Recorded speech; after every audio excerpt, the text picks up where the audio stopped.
Hey guys, so this is an update video on my current composting unit. In my last video I showed you that this bucket is where I've started composting, and it's not ideal because it attracts a lot of flies. It's open, and if soldier fly lays its eggs in the pile, then I'm gonna end up with a lot of maggots, so I don't want that.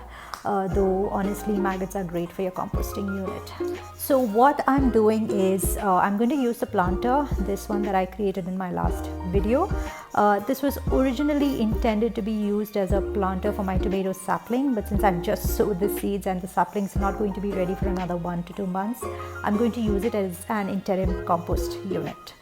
So this will do because this unit currently has holes at the top and the bottom, as you can see, and I've not really made any additional holes for aeration. I'm guessing this should work because the current compost materials have already fairly broken down.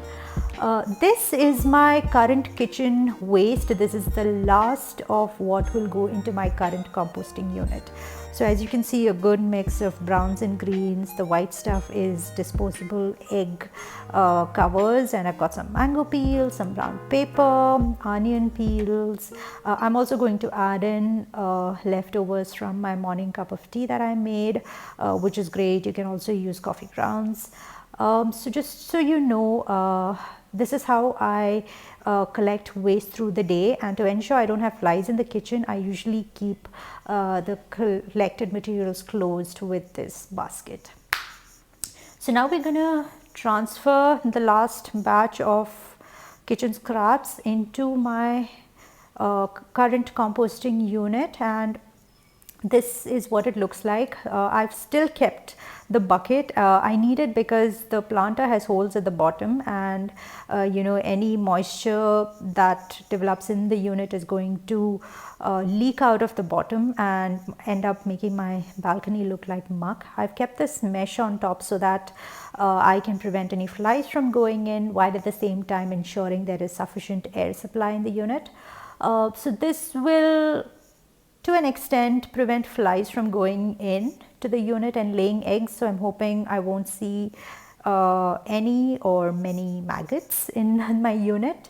So we're gonna just open this up now and see how much compost material I've collected over the last, I think almost a month now. No, actually just about 3 weeks. So I don't intend to fill up the unit all the way to the top. I do want to leave some space for sufficient airflow through this bin. I'm gonna crush the eggshells and put them in, and then followed by the rest of the scraps. Now a quick tip that I want to share, guys, if you another tip if you don't want your unit to smell is, as you can see, I've got a good mix of some brown paper and along with my greens, right? And this will help ensure that all the wet waste does not clump together and start rotting and emitting that foul smell. So it would be great to have a good mix of some browns. If you don't have dried leaves, you can just use up some old cardboard cutouts. You're going to get a lot of these with your grocery deliveries anyway. So in goes my last bit. I'm not going to be adding anything more to this bin. I'm just going to leave it covered.